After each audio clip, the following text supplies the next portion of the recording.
Muito bem, senhoras e senhores, sejam novamente muito bem-vindos a essa terceira aula que vai mudar a sua vida profissional de uma forma quântica, ou seja, é a oportunidade que todos nós temos de fazer um doutorado acadêmico internacional em uma das melhores universidades da América Latina, UNIR, Instituto Universitário Italiano de Rosário.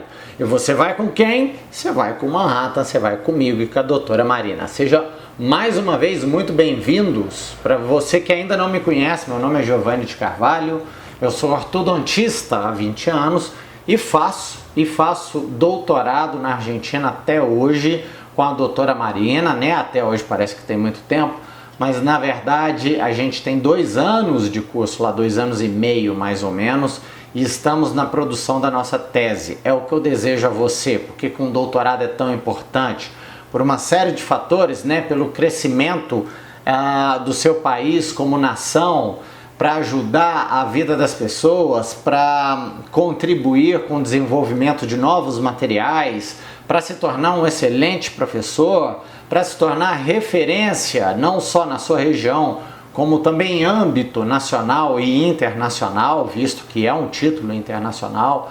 Então, para tudo isso e para muito mais, talvez a coisa mais importante, como eu falei em outras aulas, né? Não é nem isso tudo, que por si só já é muito importante, ganhar mais também é muito importante, mas a experiência de vida é fundamental. E essa ninguém te tira, entendeu? A oportunidade de conhecer novas culturas, pessoas de outros países, outras línguas, outras filosofias de vida. Eu acho que talvez isso seja a coisa mais gratificante que eu e Marina pudemos experimentar no doutorado da Argentina, tá bom? Então seja novamente muito bem-vinda. Se você ainda não assistiu uma das 2 aulas que a gente comentou anteriormente, embora sejam longas, né? Uma tem 20 e poucos minutos, outra tem 35 minutos, é fundamental que você assista antes de partir para a terceira aula, para que você entenda, né?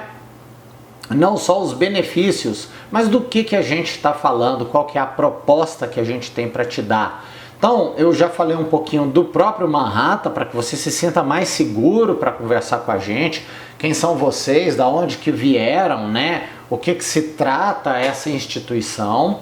Falamos também um pouco do doutorado e da cidade de Rosário, para que você conheça onde que chega, qual é a distância da capital, qual é a distância do Brasil, quais são as formas de chegar lá e alguns dos pré-requisitos que serão necessários para que você ingresse no título ou, vamos dizer assim, na postulação de um título de doutor internacional, tá? Vale lembrar também que nas aulas passadas eu falei um pouquinho sobre a diferença entre doutorado e mestrado e também falei da diferença entre doutorado acadêmico e doutorado profissionalizante. Então, se você perdeu alguma dessas aulas, não passe para frente enquanto não as assistiu, tá bom? Bom, e hoje o tema é profundo e talvez aquilo que você está mais esperando que eu fale para você, que é preço, investimento, quanto que isso tudo vai custar para você, para realizar esse sonho de ter um doutorado acadêmico. Bom, então eu tenho muita coisa para te falar e eu vou começar descrevendo um pouquinho de como funciona a parte técnica do seu curso de doutorado, o cronograma e todas as partes que vão ali fazer parte mesmo da sua vida acadêmica, tudo bem? Então vamos lá, vamos falar um pouquinho sobre o cronograma do curso. Gente, não liga se eu estiver suando muito não, tá? Hoje aqui em Belo Horizonte está bem quente. Muito bem. Como é que funciona a duração do seu curso? O seu curso, ele tem uma duração de 900 horas, tá? E essas 900 horas, elas são divididas num mínimo de 600 horas de contato, né, presencial, a qual vão se juntar 300 horas de tutoria com o seu orientador argentino. Então funciona assim: todo doutorando precisa de um orientador. Esse orientador pode ser da própria faculdade e UNIR, que é o que eu te aconselho a fazer, ou pode ser de alguma outra instituição mundial. Então, por exemplo, Giovanni, eu admiro demais um cara inglês que é, sei lá, um médico famoso, eu sou médico também e eu quero que ele me oriente. Pode? Pode, claro que pode. Pode ser de outra faculdade argentina? Pode também. Pode ser de uma faculdade brasileira, o seu orientador de tese? Pode.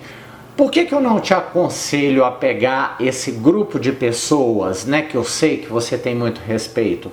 Porque você vai ter que pagar a passagem e a hospedagem dessas pessoas no momento da sua tese.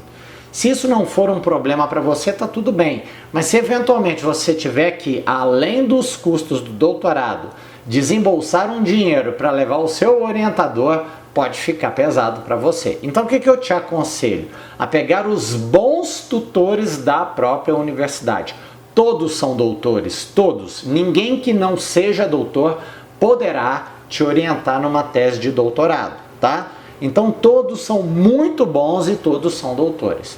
Uma vez que você tem um doutor lá dentro, né, e depois eu vou falar um pouquinho de como que a gente escolhe esse doutor, não é exatamente a gente, é a direção da universidade quem vai fazer isso, você pode ter um co-orientador, um co-diretor de tese. E esse co-diretor, obviamente, pode ser um brasileiro, tá?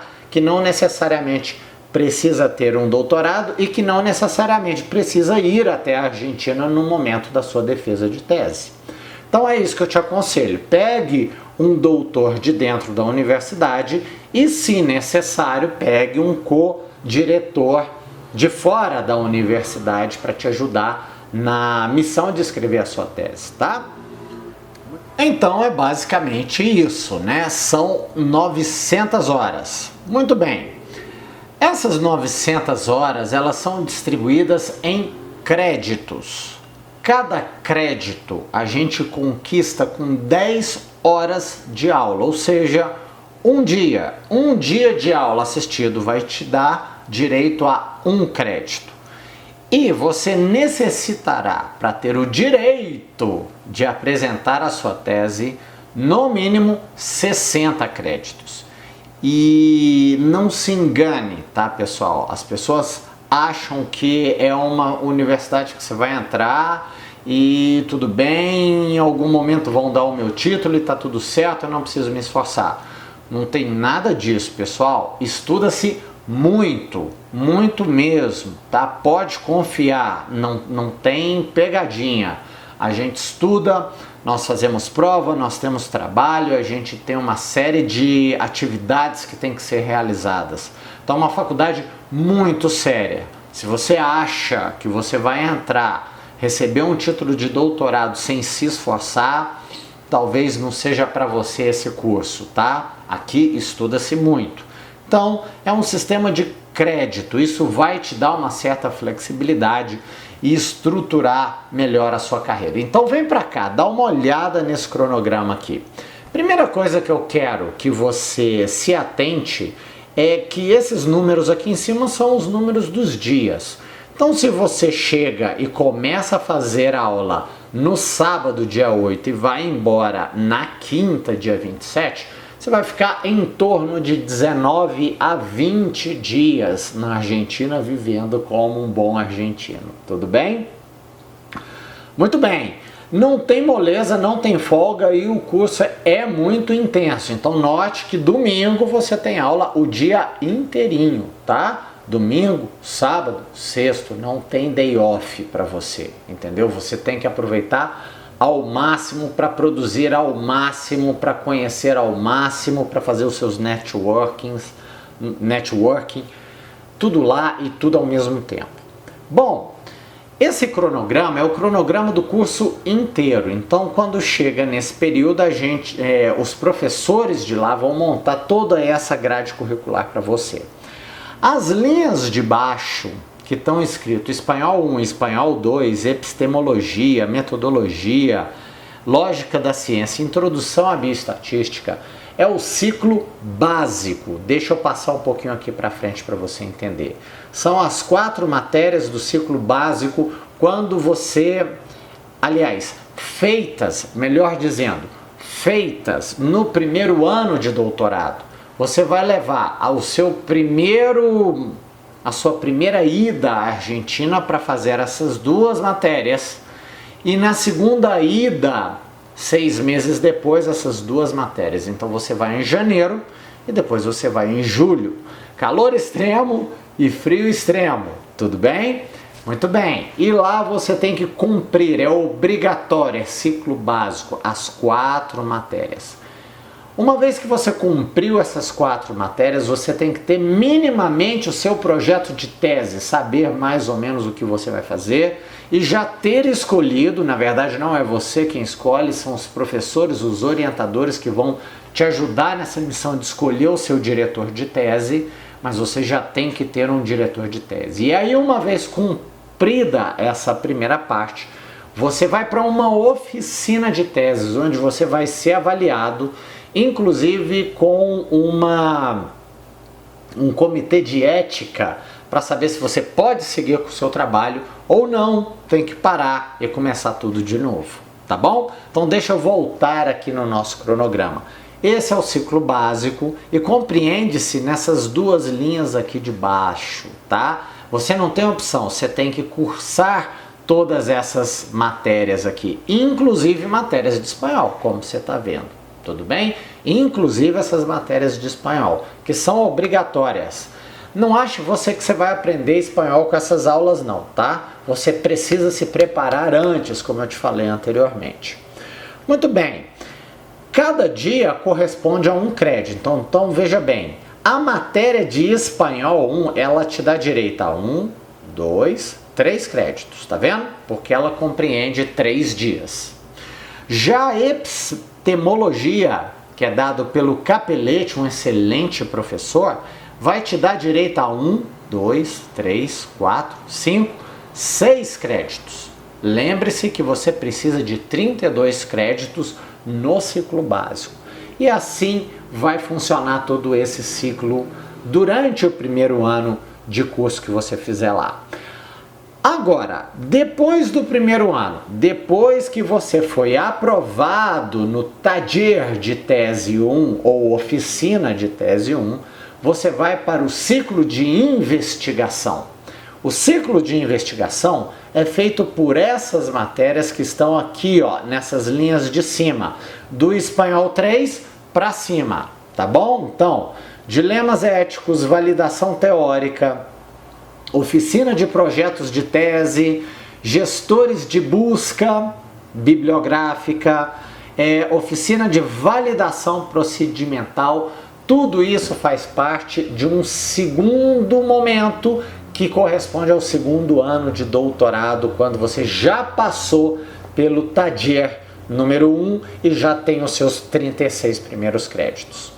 No ciclo de investigação, ao contrário do ciclo básico, você pode escolher as matérias que quer cursar.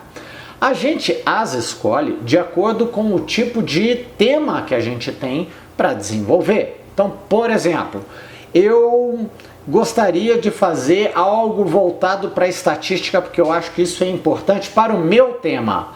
Então eu vou fazer uma matéria que chama-se SPSS, que é um programa analítico que vai fazer uma série de avaliações estatísticas sobre casos, sobre materiais de pesquisas específicos. Ou seja, veja que aqui não tem nada específico da minha área, ortodontia, nem da sua que é médico, nem de quem é enfermeiro. A ideia não é essa, a ideia é te ensinar a ser um bom pesquisador e não exatamente um doutorado profissionalizante voltado exatamente para a sua área.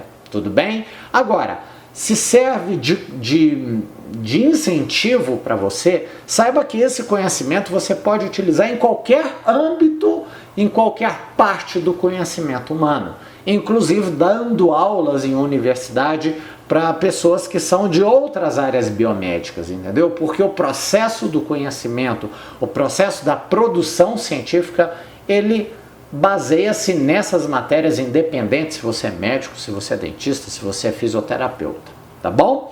Bom, então eu vou escolher as matérias. Claro que quanto mais difícil, mais desafiadora a sua matéria, mais pontos ela vai te dar. Então, por exemplo, o SPSS é uma matéria muito complexa. Não é à toa que ela te dá 8 créditos. Saúde pública, um pouco menos. Mas às vezes você vai precisar fazer saúde pública em detrimento de planteamentos, desenhos e análises da investigação da odontologia, por exemplo. Por quê? Ah, Giovanni, porque eu sou um enfermeiro e trabalho na rede pública. Eu quero fazer um tema sobre a saúde pública. Então você não vai fazer planificação, desenho e análise da investigação em odontologia. Não faz sentido para o seu tema. Você vai fazer saúde pública. Muito bem, não, Giovanni, mas em um dado momento eu estou com muita dificuldade em analisar dados. Então, ao invés de fazer uma oficina de validação procedimental, você tem que fazer análise matricial. Então, você tem essa possibilidade de escolher matérias a serem cursadas. Então, veja bem, eu que sou dentista, por exemplo, obviamente que acabei escolhendo a investigação em odontologia justamente porque tem algo mais a ver com a tese que eu vou apresentar. Se você é da harmonização facial, por exemplo, você deveria pegar a investigação em estética, que é uma matéria nova, que não existia até então na UNIR e foi colocado pela grande quantidade ou a grande demanda de profissionais da área da estética que estão procurando doutorado lá na UNIR. Assim, dessa forma, é importante que você cumpra, né, na segunda parte, no segundo ano do seu doutorado, mais 36 créditos, independente quais sejam as matérias que você vai cursar para alcançar esses 36 créditos, tá? Giovanni, eu posso fazer italiano e inglês? Pode e deve. Por quê? Porque o inglês desculpem, para que você tenha uma noção, ele vai te dar mais 4 créditos.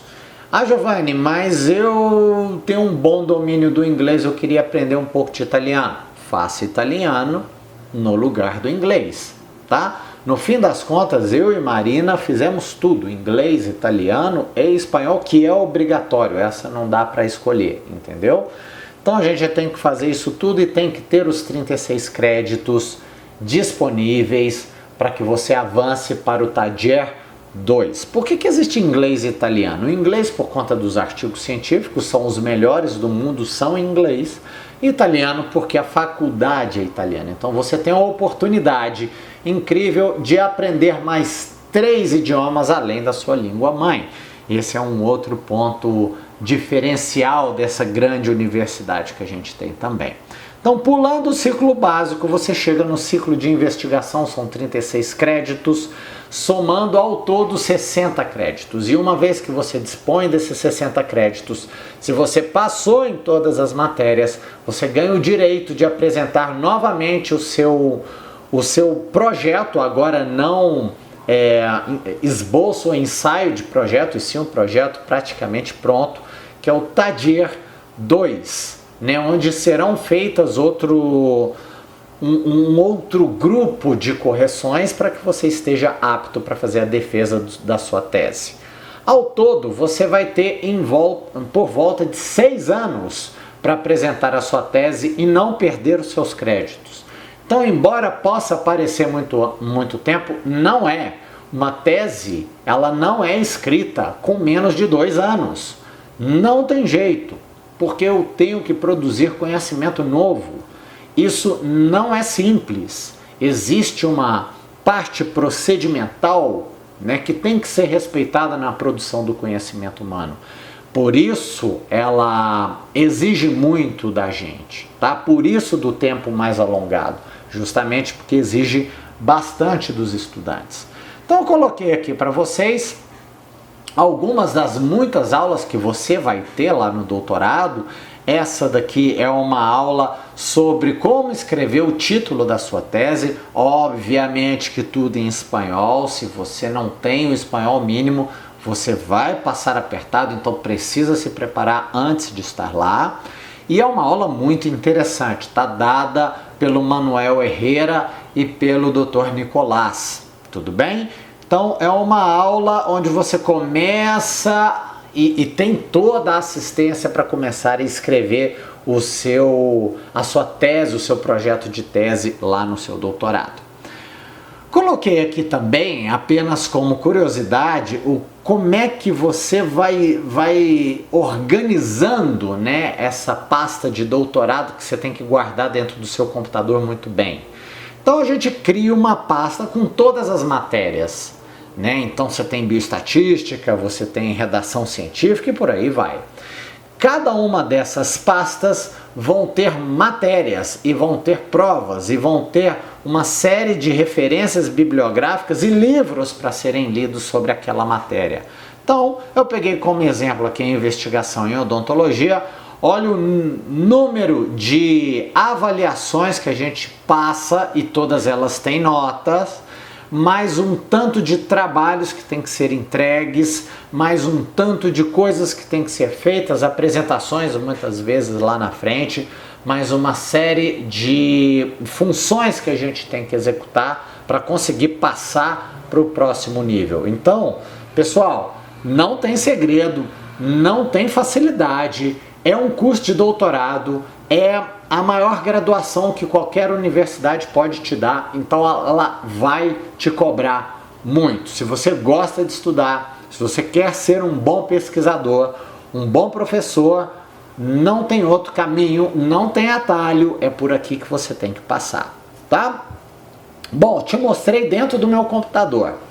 A universidade também, ela te oferece um portal de educação incrível, onde você vai ter acesso às matérias à medida que for cursando o seu doutorado, certo? Então elas não ficam todas as matérias disponíveis, mas à medida que você vai evoluindo, eles vão abrindo mais recursos e mais matérias para que você consiga estudar mesmo à distância, como o nosso caso que a gente está aqui no Brasil. Então você pode entrar a qualquer momento dentro da plataforma da UNIR e vai ter todas as assinaturas ou as matérias que você está cursando, ou já cursou, ou já passou, ou ainda deve, ou ainda não terminou, ou foi reprovado e tem que repetir. Então tá tudo aqui dentro no mesmo local, bem organizado para você, certo? Então essa é a visão interna da nossa plataforma. E aqui, uma vez que eu clico dentro de uma das matérias, eu vou cair aqui, ó, nos módulos. Abertura da aula, os objetivos, hipótese, processo de investigação, e tudo que está em verdinho é tudo que já foi estudado, tudo que já foi baixado e tudo que já foi apresentado. Então veja bem, pessoal, como eu te falei anteriormente, você não tem muito tempo para muita coisa não, entendeu? Você está ali com um objetivo muito específico, que é se tornar doutor. E ao se tornar doutor, várias coisas serão cobradas de você, inclusive essa capacidade de avaliar bons trabalhos, de produzir novos materiais e de executar tudo que te é pedido dentro da universidade. Então não perca isso de vista, não é algo que você vai simplesmente ir lá para buscar um título, isso não existe na UNIR. Tá bom, pessoal?